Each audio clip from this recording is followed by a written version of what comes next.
Welcome to The Prop Drop. Tune in every week for the best prop bet picks and analysis across all major sports. Brought to you by WSN.com. Hey everybody, and welcome to the first episode of WSN's Prop Drop. I am Alece Anderson. This is Ryan Sullivan and Adam Forsythe joining us as always. Okay guys, following up on the huge success of the NFL Weekly podcast and your Super Bowl props, we have a new broadcast on our hands. Ryan, why don't you fill everybody in on what's on the horizon? Absolutely. So we've got a gem on our hands here, and every single week we'll be delivering some of the best props from across the sporting world. So no longer are we just focusing on one sport. We're now going across the board, every major sport. We've got NBA, we've got NHL, we've got PGA, tennis, you name it. We got Oscars this week, of course. Why not? Because you can bet on anything when it comes to the prop variety. So that's kind of what we're getting into, and we're stoked that you can join us week in and week out. And of course, kind of piggybacking on the Super Bowl prop show we did a few weeks ago before our Super Bowl extravaganza just 1 week ago. And it notched almost 15,000 hits on YouTube. So clearly there is a thirst for this out there. And so why don't we start things out?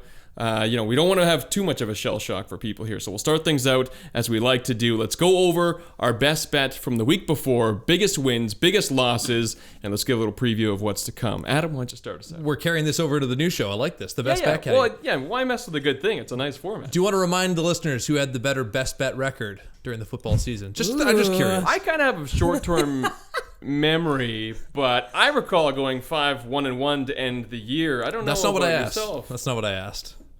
Well, that's what I said. All right. That's what I'm going with. Well, let's get into the best bet recaps then, because it was the Super Bowl. It was awesome, and I ended the NFL season on a high note, correctly predicting the Chiefs would cover the 1-point spread and win the Super Bowl. It was a little bit closer than I expected, but as I detailed last week, KC loves to start things really slow before turning on the Jets. To lift the Lombardi Trophy, the Chiefs had to overcome double-digit deficits in 3 straight games. Can't be more impressed. Their never-say-die attitude. They clearly deserved to win after a terrific season, and I'm glad they did because it secured a huge victory, Ryan, for my best bet. Yeah, there you go, and well played. And we had the Honda Accord. We both went with the Chiefs. It was well played. And I mean, I said they could go as high as even 4 points on that spread because at the time we hit it, I think it was $1.50, 1.5 points, something like that, which is easy money there, no problem. But yeah, you could have gone way higher than 4 points. Obviously, the Chiefs rounding out the year, it was the prophecy, as I was saying, the Andy Reid prophecy. They came through in the clutch. It was good to see. And I'm really happy that I wasn't wearing egg on my face because I just let it rip last week on Jimmy Garoppolo. And I'm happy that all of that came true. What I'm not happy about, though, is that the NFL needs to change up this MVP voting. How does Patrick Mahomes throw 2 interceptions, take the MVP? I'm just bitter at this point because Damien Williams was paying 19-1 and I put down good money. 2 touchdowns in the game, goes over 130 total yards.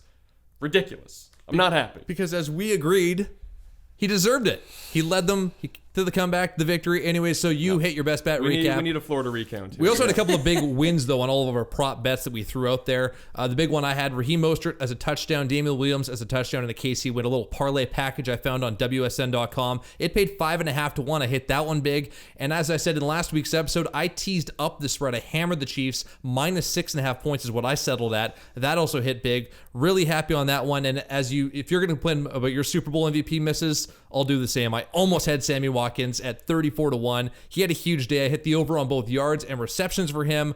Unfortunately, no MVP in his title, in his odds. I did have a couple of misses too, though, Ryan, because overall, pretty successful. I did think the over would hit. It did not. And I also thought George Kittle would have a bit of a bigger factor in this game, more of a bigger day. I had him on the over receptions, and he missed it just by 1 catch. So there's a couple of misses for you. That's fair. Okay. So when it comes to the biggest wins on my board there, of course, Damien Williams had a great day, and I was saying take the over on the total yardage, which was set at 78.5, and he eclipsed that with ease. I said Tyreek Hill would break out 9 catches in that game, over 100 yards. He had a great day. Had he had a touchdown as well, maybe that would get MVP consideration, but Bitter. Yeah, whoever's voting is lazy, and I don't like it. I wrote a handwritten letter. Anyway, but handwritten? Yeah, I wrote a handwritten letter. Okay. So it kind of implies that you wrote it when you say handwritten. Anyways, Sammy Watkins, though, I mean, it was set at 3.5 catches, receptions. Will he go over that? He shattered that, no problem. And I'm with you. I mean, Had he taken MVP honors, I would have been very happy for you. But yeah, that would have been nice because that would have paid very handsomely. Nonetheless, there were some losses in there as well. While I did say that Patrick Mahomes would go over 275, I got a little extra confidence that he'd go over 300. He did not. And I also said the James Richard Garoppolo pick six would take place, and it did not. There were interceptions in this game, which was good to see. That was a win, but there was no picks, unfortunately. Why don't we get to better news? Why don't we get to the best bet for the week ahead? Yeah, well, why don't you take the reins? Explain how this one's going to work for the props. Okay, yeah, done deal. So we like to show a little bit of diversity right off the prop sort of thing, and when it comes to the sports here. So, I mean, of course, for the last number of weeks, we've been going with, taking the Chiefs over whoever, taking the... Well, I was going to say the Chargers, but nobody ever bet on the Chargers, so that's not true. But now we're going to spice things up a little bit. And I thought I would show kind of how universal we could be by jumping on the Manchester City bandwagon, but I thought we'd lose a lot of viewers right away if I led with that, so I've switched things up. And later in the show, you'll see we have a prop option coming at you. Will you take Damian Lillard to go over 32.5 on Friday against the Jazz in Utah? Or will you take Dame to go over 32.5 against the Heat at home on Sunday? And I'm taking the Sunday option there. I mean, this guy's been absolutely on a tear as of late, going over 40 points in 4 of his last 5 entering this week. He's scored less than 30 only once so far in this calendar year, and that was still a 26-point game, not too shabby. So with this one, I'm taking the Heat because the Heat are actually...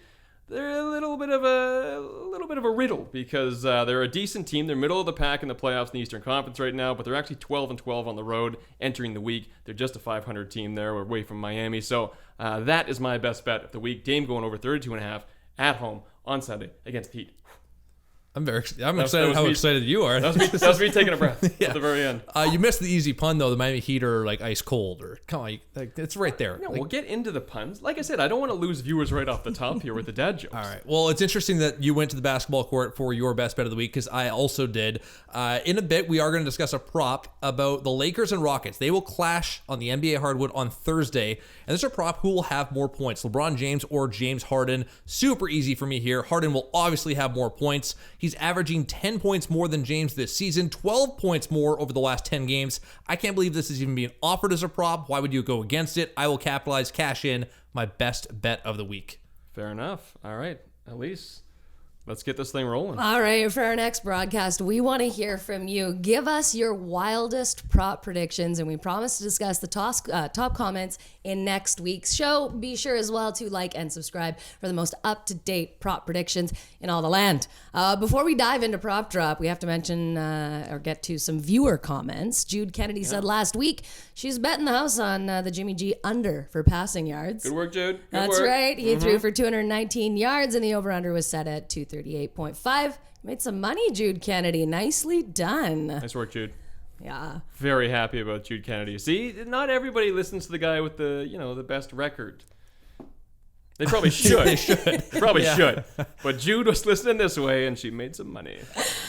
For our listeners living in New Jersey or West Virginia, go to WSN.com for special bonuses and deals. If you want to bet on this week's game, you can compare the best legal online sportsbooks and get exclusive offers when you sign up and start betting.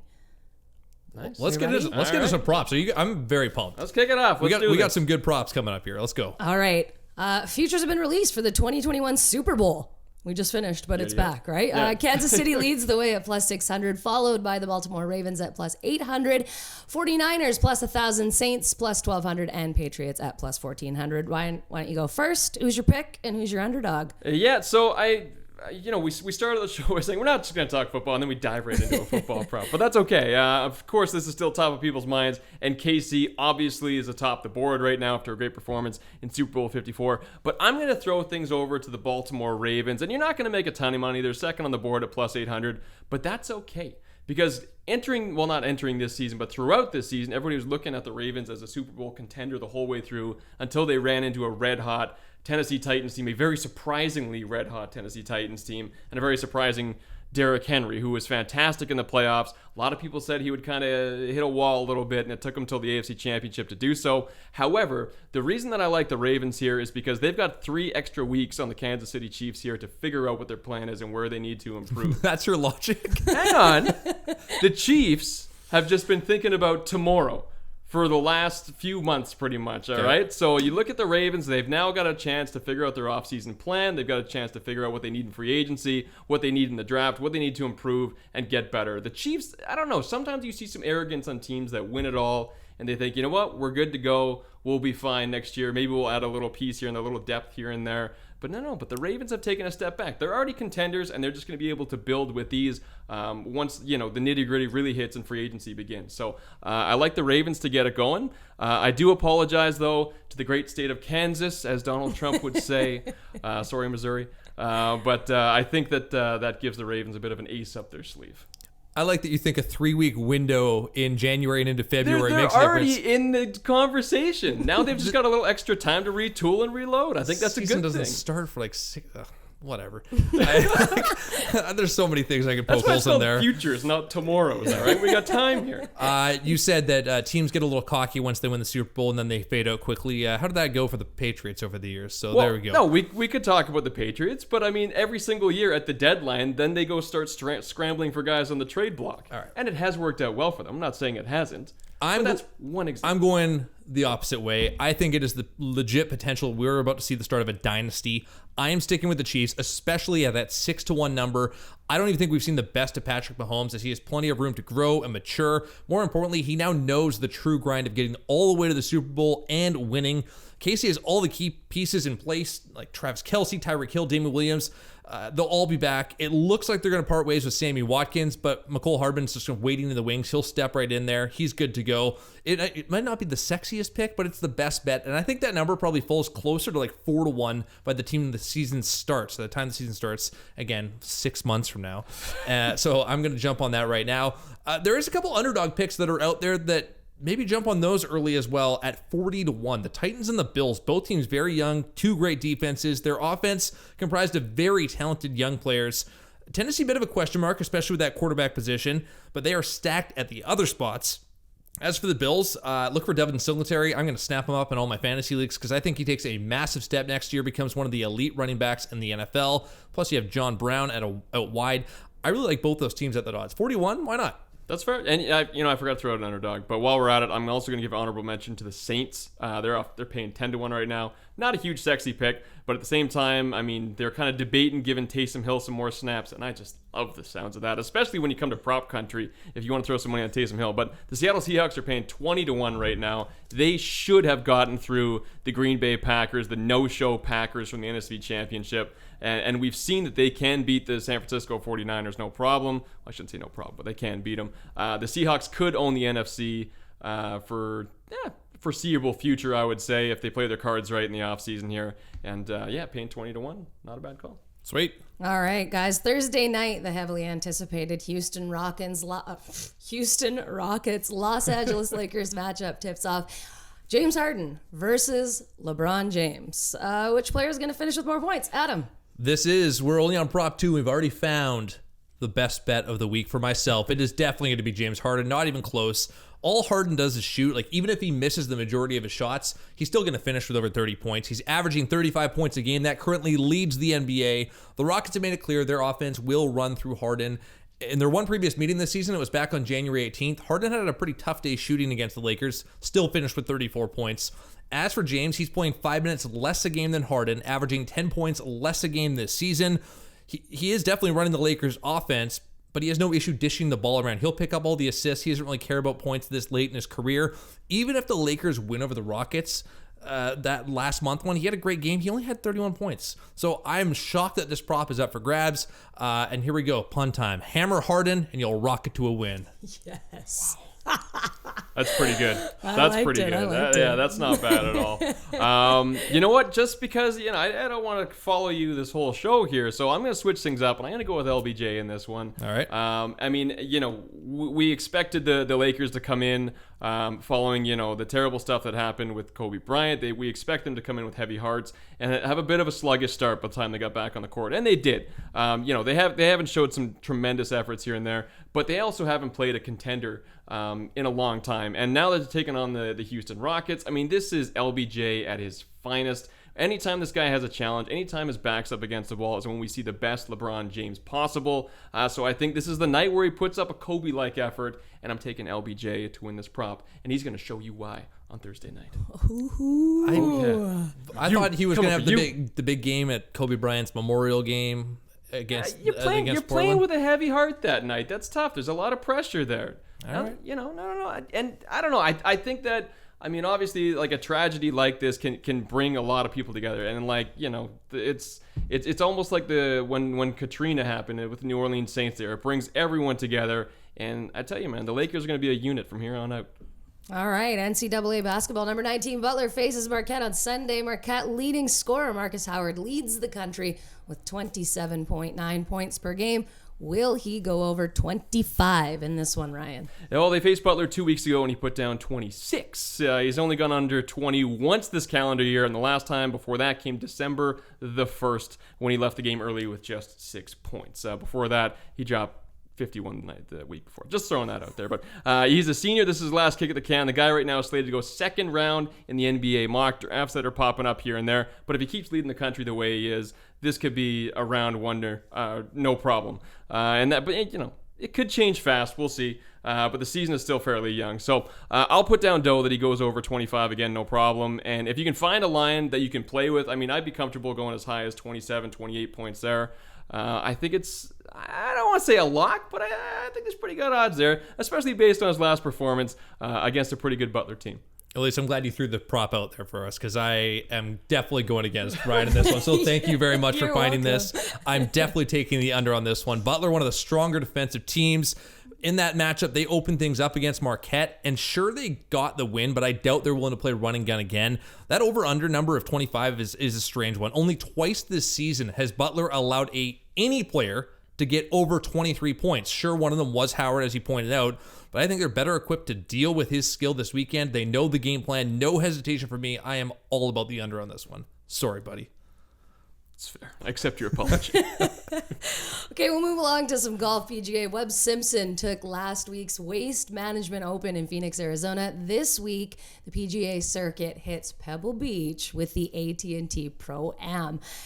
Dustin Johnson leads the way at plus 650, followed by Patrick Cantley at plus 1100 and Paul Casey at plus 1800. What's your thoughts heading into this one? I'm a massive golf guy. This is my area. I can't wait to crush Ryan each and every week in this category. It's going to be a blast. One of the most iconic courses in the world. It's clearly lost its luster in the eyes of some of the biggest golfers in the world, though. It's one of the weakest fields for this Pebble Beach tournament we've seen in years. But if you dig deep, you will find some value. Up front, I will say that any golfer who was overseas for the Saudi Invitational last weekend, I'm crossing them off. It's just too much travel, so I'm going nowhere near Phil Mickelson and Graham McDowell, even though they finished first and third. Dustin Johnson's odds, he's the betting favorite, way too low for me at that plus 650 number. I'm going nowhere near that. I think the winner will probably come from like the middle of the pack guys. I really like Brandt Snedeker's value at 25-1, Paul Casey at 21, 20-1 is also definitely worth checking out. And then you got to find a little like wild card in there, throw some fun money down, and that for me this week will be Jimmy Walker. He's a former winner of this tournament, and his game hasn't been exactly the best over the years, but he's won a major. His current odds are 125-1. I don't think he wins this week, but a top 20 finish definitely could pay out, and it pays out at 8-1. So I'm definitely getting in on Jimmy Walker at top 20. That's fair, and I think I agree with your opening comment off the top here in that this event kind of has lost a bit of its luster, as you can see obviously from the field who's showing up here, but it's also hard to come off the back of the Waste Management Open, which has become such an amazing event. That 16th hole, we were there a few years ago, it's incredible. Yes. And unless John Daly's throwing his club in the water at Pebble Beach, it's not really that scorching with the TV ratings these days either. So, and I don't know if I'll be tuned in for all 4 rounds of this, but I'm with you as well on the Phil Mickelson, Graham McDowell coming back from overseas. I think there's a lot of travel there. There's a lot of jet lag going on. Not buying into that one. Instead, I'm going to go with a somewhat long shot, I suppose. It's the 2017 winner of the event, Jordan Spieth, at plus 4,000. This guy's had a good round. Hasn't had a good round, I should say. I was going to say, he had a great round in October. I'll throw that out there at the CJ Cup at 9 Bridges. But I don't know. I've got a feeling. Not only did he win this a few years ago, his last few showings out at this course, spat him out tied for 4th, spat him out tied for 7th. He knows the track. He's got the power, the finesse to make it happen. And this was the clincher for me. I wanted to come up with some more Jordan Spieth adjectives. So when you Google Jordan Spieth's best traits, which I did just for the hell of it. Okay. Creepy, but all right. This is what comes up. You Google and you'll come up with some different sites, but it also brings up the box where it's, the main headline. Sensitivity and perceptiveness are among Spieth's many fine qualities. Jordan enjoys music and poetry, and he has an eye for beauty and a fine sense of balance and rhythm. So he's got my vote. I will interject and say you are now flagged by WSN IT department for your weird Googling. Sorry. Also, his fine sense of balance and rhythm has clearly been off because he's been a disaster over the years. He missed the cut last week at the Waste Management. No Hey. chance. Yeah, good luck. We're going back to October here, okay? I made that very clear. All right, Okay. don't judge him off of last week. No, Or the I last few respect it. months. Judge him off of October. Okay, we'll move on to some hockey. NHL this Saturday. The streaky New York Islanders are in Tampa Bay taking on the Cup contending Lightning. Take your pick, fellas. We have any player with 1.5 goals or more, or which team to score under 2.5 goals. Ryan, why don't you go first? Yeah, the Islanders have been kind of up and down this season, and their young squad has been as entertaining as ever. I think a lot of people are a little surprised. They had a great run last year, and they lost a couple pieces here and there, so people didn't really see them making too much noise. But they're still in the thick of it. They're still in the running. For this bet, I'll take any player to go over 1.5 goals. For the Isles, I want to say the choice is pretty clear, and that's Brock Nelson. Entering the week, he'd scored 3 in his last 4. He'd also capitalized in 2 straight. The guy's been a point machine with 40 on the year through 50 games, which is well on pace to destroy his career high of 53. To add to that, entering the week, Nelson also has a 5-game winning goals under his belt. And then the X factor for me is his use on the power play. This guy's got 4 power play goals, 6 power play points. He's plus 10, plus minus out there. So it just shows that the team trusts him in the clutch. When they need him on the ice, when they have the extra attacker, they look to Brock Nelson out there, which I think is a pretty big deal. And then to throw some more gas on that fire, the Bolts are the 8th most penalized team in the league. So the odds are fairly high that they will be taking some penalties here and there. So I'll tell them on that one. On the other side of the coin, it's hard not to love Steven Stamkos and what he's been up to lately with 5 goals in his last 4 coming into the first week of February. Of course, it's not going to pay much because he's going to be listed as one of the heavy favorites, but you'd be lucky to double your bet if you can find that. But anyhow, I would go with that. He's got 10 points his last 5 entering the week. The guy's just on absolute fire. Those are my 2 picks there. All right, well, you can definitely head to WSN.com for state-by-state guides to find out if sports betting is legal where you live and where you can expect it to become legal. You also find betting guides for beginners, and it will tell you on that website, go nowhere near 1.5 plus goals. It just doesn't work out. Man, what are you thinking, buddy? Well, I'm feeling it. Half of betting is based on hunches, buddy. All right, I'm going anywhere near this, any player to score 2+ goals prop. The NHL is filled with too much uncertainty on a game-to-game basis. It's a fun sport to watch as a result, but any night, any underdog can win. The value is simply not there. Like a superstar like Steven Stamkos, who you just mentioned, he probably has the highest odds here. He's only scored 2 goals in a game in 4 of the 49 appearances this year. It's not worth the investment. If you're looking at player props, you can go maybe a bit of a different way and go like the win cast line, where if he scores and the Lightning win, probably pays like 2 to 3 to 1. That's the best way to go. And then you also threw out there, Alece, that the total goals. I think the Islanders get smoked in this game. They're crashing back to earth after that solid start to the year. Unfortunately, that defense-first mentality just will not work against the Bolts. I think they failed to score 3 goals in this game. So I'll take the Islanders on the under. And are you ready, Ryan? Mm-hmm. Are you ready? I'm ready. I think the Lightning's electric offense allows them to bolt to a win. If we pick the same bets every single time here, I'm going to get kicked off this show. They're keeping you, so I've got to switch things up. Jude Kennedy knows what I'm talking about. I'll tell you that. I'm just saying, that's my hockey advice for anybody. Never go 2+ goals. It's too unpredictable. And it doesn't pay that well. If you can predict a hat trick, that pays like 20 to 1. That's good. But again, it happens very rarely. All right, English Premier League. This Saturday, second place Manchester City takes on 18th place West Ham with a spread of -3 goals. Does West Ham stand a chance? And are you going to touch that spread, Adam?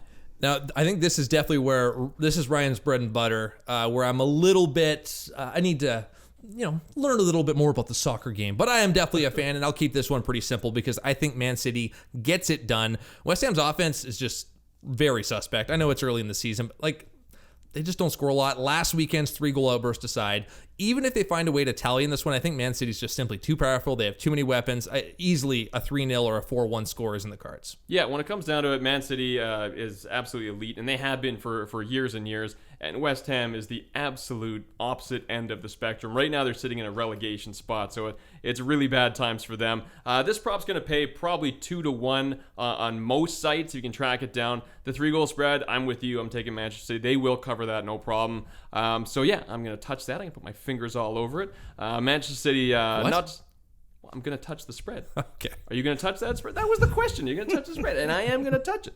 There you go. You said you're going to put your fingers all over it. All over it. Yes. Now you've been played by IT and management at This WSN. spread is going to have my stank all over it. All right? I don't know where that came from, but anyways, heard it in a movie. Manchester City, not just one of the best teams for goals for the season, but they're the best in the whole table of 65. While West Ham currently sitting in a relegation spot, as mentioned, 1 point back of Aston Villa. Hopefully they can bounce out of that if they can get into safety anyways. Unfortunately for West Ham, though, they've got one of the worst goal differentials, one of the worst goals for, and one of the worst goals against in the game as well. So I think, yes, to add a little more, like I'd like to say, gas to the fire there, I feel like that's a safe bet, and I will agree. And we have a second Honda Accord on the board. All right. There it is.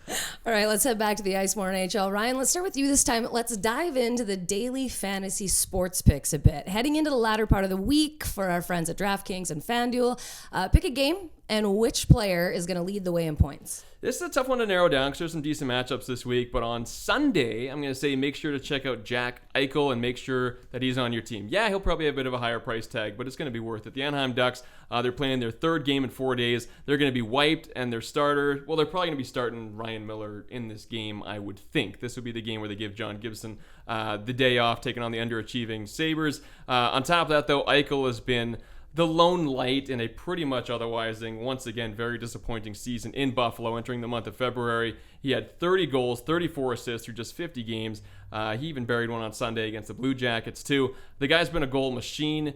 He gets absolutely every look on this team as well because he's one of the few guys that knows how to shoot a puck. So, yeah, I'm saying easy money, throw it down on Jack Eichel. All right.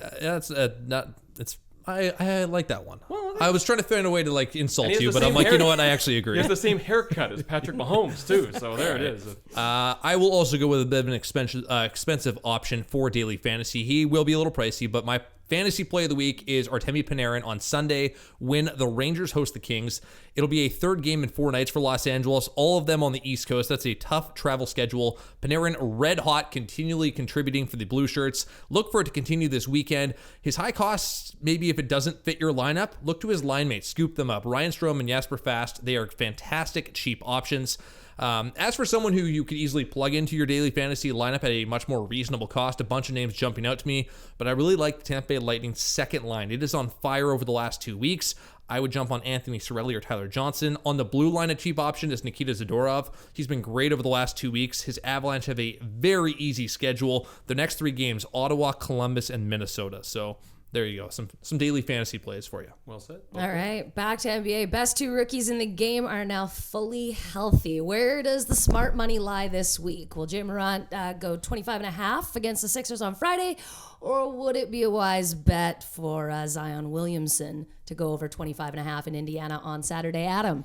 Another tough basketball one, and I'm going to be perfectly honest with both of you. I hate both options. They disgust me. I'll be taking the under on both with zero hesitation. Morant's only topped 25 points 3 times early in his career. Well, Zion's only played a couple of games, but he's also failed to crack that number. Both are having their minutes watched really closely, so I just don't think they get the floor time to reach the over this weekend. Both will have great careers. I'm not doubting that, but the odds are just not worth it. I will gladly take the under, count my money, and I'm actually pretty surprised this number's floating out there. That's fair. Yeah, and to your point, yeah, the minutes are getting watched, absolutely, especially with Zion coming off of injury. But if you take a look at those minutes and what he's done, they're climbing. They're starting to get a little more faith in this guy. They're starting to get a little more faith in that rehabbed injury. So of the two, I would go with Zion Williamson here. He's averaging 19.5 a night. I know that's just through a handful of games, but why not use it? He's given that team a much, much, much needed boost. That's 3 muches. That's 3 muches. That's a lot of much. So, but anyhow, he's been pretty solid. And against the Pacers, just looking at the Pacers as of late, I mean, yeah, they got Oladipo back, which is very nice. but they also lost to the Knicks last weekend. And anytime a team loses to the Knicks, a red flag goes up. I'm sorry. So yeah, I love Ja Morant as well. But the Sixers only have 2 losses on their home court entering the week. They're 7-3 in their last 10. I think it's a safe bet to stick with the number 1 overall pick here. Zion has also benefited greatly from that minute control. As mentioned, I think there's something going on there. Alvin Gentry, head coach, he's given him a little bit more confidence out there. And I think this could be the game where he starts to turn in some nice career highs. All right, Even though it's a very short career so far, but they'll be there. Sticking with NBA, Damian Lillard of the Portland Trail Blazers entered the week going over 40 points in 4 of his last 5 games. The Blazers round out their week on the road against the Jazz on Friday and at home against the Heat on Sunday.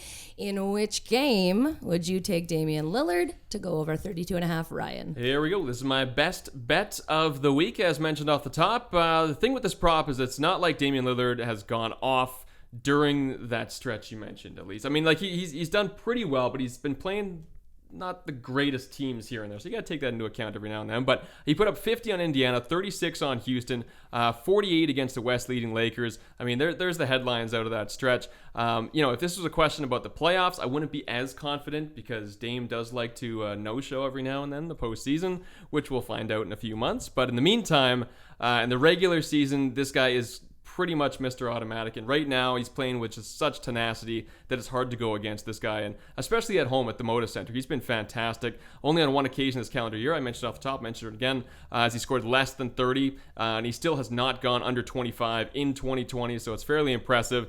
The Heat, to top it off, they're not as they appear to be. They are not the greatest team out there. The Heat is cooling in Miami. And nope, leave them to me. No, yeah, okay, all right.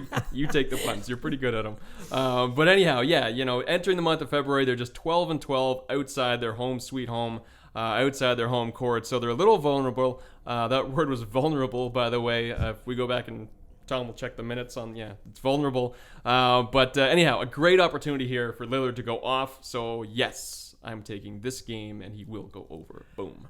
I don't have much more really to add to that, Ryan. I think you hit it pretty good. You nailed it. I respect the word tenacity. Don't respect your and vulnerable. I don't respect that. If you had to pick one of the 2 games, like the prop is asking, you'd be a fool not to take the home game in this one. It's been an emotional few days for Lillard and his crew. They played 2 games after the tragic death of Kobe Bryant, and then they played that 3rd game against the Lakers at the Staples Center in a game that served as the public memorial for Bryant. Lillard was stellar in that game. You threw out the stats. I think his impressive performance carries over into this week, and I'm all about that home matchup. Can't share the best bet. You know that. That's not my best bet. Did. Yeah. If mine capitalized, don't you try and get in on that. I will. Okay, moving along from sports and into movies. The Academy Awards are this Sunday, gentlemen. Nominees for Best Picture in order of odds go: 1917. Minus 167, Parasite plus 360, Once Upon a Time in Hollywood plus 387, Joker plus 1576. Then the odds get astronomical with The Irishman, Jojo Rabbit, Marriage Story, Little Women, and Ford versus Ferrari. Ryan, who's your top choice? And why is it Little Woman? It's all the ladies. As we talked about off air, I mean, I haven't been the greatest movie buff as of late. I have a newborn, so I'm shocked that like The Lion King and Aladdin are not listed here. I thought they were great, but They're from last year. Well, maybe that's why. I just got Disney Plus. All right, they're new to me. Okay, that counts. But anyways, so I think this will be an easier one for you. This is definitely your guys' forte. This is definitely not mine at the moment. But nonetheless, I'll go with 1917. It's not going to pay much because it's the favorite. But I've heard nothing but great things about this World War I rendition. I mean, the cinematography. I mean, I think after you saw it, we were chatting. You said it was incredible. They just go like one shot for the longest time, which is amazing. But on top of that, when it comes down to the Oscars, in my mind, when it comes to the Best Picture, usually, unless Steve Harvey's reading the winner, it usually goes as planned, and it usually goes to the favorite. In that case, it is 1917. And I also feel that, like, with movies these days, I mean, cinematography, it's got its own category, audio, visual, stuff like that. It's got its own categories for awards, but it goes so much more into the experience now. And for the longest time, every movie shot looked the exact same, but now there's so much more to it, and it plays such a huge role. So yeah, I think it leaves the viewers with an amazing experience, just like this show does. So yeah, I'm gonna go with 1917. Before I jump in there, care to weigh in? I know you're a movie buff. Get in I there. do. I Dive know. in. I make a point to see as many of the Oscar contenders as I can. I can't help but kind of want to go for Parasite this year. The Oscars, you're right, they do stick to sort of the same thing, maybe a little boring. So I'm kind of thinking maybe they're going to spice it up this year. You get a little bit of this unknown movie, and that was the best part going into it, was I knew nothing about it and was blown away. So I'm kind of just going behind that one, and maybe like slightly for Once Upon a Time in Hollywood. Yeah, I've seen all three of those ones that you guys have thrown out there. We kind of all agree the awards, they don't throw out too many surprises. All the awards leading up to the Oscars are usually a pretty good precursor, and it's been pretty consistent along the way that 1917 will likely win on Sunday. It's definitely a technical marvel, incredible camera work. It feels like that entire movie is done in one shot. Like you're trying to pick out where do they edit. It's awesome. And while the story is solid, it is far from the best story of the year. I think that honor belongs to Parasite. Fantastic film, incredibly original, deserves all the praise it's getting. Unfortunately, I just think the subtitles will probably scare some voters off. So it probably would be my pick. I think 1917 wins the Oscar on Sunday. It's well said. And you should see it. All right. I'm on it. Talk a little tennis. Let's do it. Following the Australian Open, you have the Open sway to France. The notable names in this tournament are the homegrown world number 9, Gaël Monfils. Nailed it. Did One I? for one. Not One bad. for one. Yeah. Richard Gasquet, Canadians number 21, Felix Auger-Aliassime, and number 16, Denis Shapovalov, and world number 10 ranked David Goffin from Belgium. Adam, who's your pick? Pick your poison. Yeah. Thank you. Oh my. Ryan's really worried right now. He's gonna. Do I have to say these tennis names? I thought I'd have to pronounce them. I'm just gonna copy you now. That's fantastic. I really like Denis Shapovalov at his current odds of 6-1. The Canadian youngster had a resurgent second half in 2019. It's carried over into 2020. I think his side of the draw too for this tournament is really easy. His path to the quarterfinals by far the easiest of any player. In the semis, he's on a collision course with his fellow countryman Felix Auger-Aliassime or David Goffin. I take Chapo in both those matchups. Gaël Monfils is the betting favorite right now for this tournament at about 4.5, 5.5 to 1, but his side of the draw is really tough. He has a tough matchup in the quarters, potentially against Grigor Dimitrov. But if Monfils and Shapovalov get all the way to the end, like I think they will, it will be a great match, but I'm giving the edge to the Canadians. So Chapo all the way at 6-1. Love it. That's fair. So this, a summer ago, it feels like a lifetime ago, but I was traveling through New Jersey, and I learned one thing, and that is they love their ATP tennis. They eat it up. Soak it up. Flushing Meadows every year for the U.S. Open. It's right. So for chaos. our listeners living in New Jersey, thought I'd throw this out there, or West Virginia for that. Go to WSN.com for special bonuses and deals if you want to bet on this week's games. You can compare the best legal online sportsbooks, get exclusive offers when you sign up and start betting. And I know the people of New Jersey are going to be eating up this prop. They just love it. I think there's a reason that Goffin is one of the favorites in this tournament, and it's not just world ranking, of course. This guy has looked pretty solid as of late. Comes in off third-round loss, mind you, at the Aussie Open. That's fair. A quarterfinal finish at the ATP Cup. Round of 32 finish before that. 3 straight round of 16s, and a semifinal loss to Novak Djokovic before that on October 4th at the Japan Open, of course. He's due. And these small, tiny tourneys, they're custom built for a guy like this on the cusp. He's feeling it. He's playing decently. I mean, I know, probably an earlier exit than he wanted at the Aussie Open, but that's okay. This is another gem of, a small tourney. And this is the kind of guy that can clean up in little tourneys like this. This is a small tourney? I'm just saying. We're coming off the back of a major here, I know. so that's my comparison. Anyhow, this thing's over in a week, and some of the big names, and there's only a few of them, can get wiped out very quickly in the opening round, and a guy like Goffin can definitely capitalize on something like that too, even though I feel like he's going to hold his own throughout it. Anyhow, that's where I'm going to put my money, and it's just, I wanted to go with Monfils because admittedly, I'm actually a very big Monfils fan. The guy is awesome. Love how he slips and slides around the court. But, much like we were talking about Damian Lillard in the playoffs, Monfils knows how to choke, when the going gets good. So I think that may happen again on home soil, and I'm going to go with Goffin for the win. Did we just finish our prop show, guys? That was exciting times. I think we might have. We Do it. That was a lot of fun. I think we should probably recap our best bets, though, before we get out of here and wrap this thing up. Why don't you do the honors, Ryan? Okay, yes. You seem very confident in this first best bet of the season? Well, there's a difference between seeming confident and just knowing the future. And I feel like that's where I am. Damian Lillard of the Portland Trail Blazers. As we mentioned, entering the week, 40 points in 4 of his last 5 games. The prop option out there is, will he go over 32.5 on Friday against the Jazz in Utah, or will he do it at home at the Moda Center on Sunday against the Heat? And I absolutely love the latter of those two options against the Heat. I was going to throw out a punt, but no, that's your thing. I'm not even going to go near it. But yeah, the Heat haven't looked that great. Their record is a little bit deceiving. You got to look at how they do on the road, and it is not that great. And you got to look at how Damian Lillard performs at home, and the guy is a freaking wizard at the Moda Center. So I'm throwing money on Damian Lillard to go over 32.5 on Sunday to round out the week. He seems confident. I don't know about this. Hey, Jude Kennedy knows. All right. My best bet of the week will also be basketball related. We talked about it a bunch. The Lakers and Rockets. It should be a great game on Thursday. And there is a prop out there. You can find it through WSN.com. LeBron James or James Harden. Who gets more points? And it is easy. It will be James Harden. And you'll see me next week gloating that I am 1-0 for my best bets on Prop Drop. All right. Alece, take us home.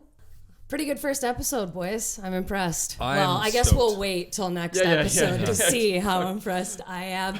That's Prop Drops with WSN. I'm Alece Anderson. That's Ryan Sullivan, Adam Forsythe. Make sure you like, subscribe, throw in your best prop bets in the comment section, and we'll try and hit on them. See you next week. See you later. Bye. Bye, Jude.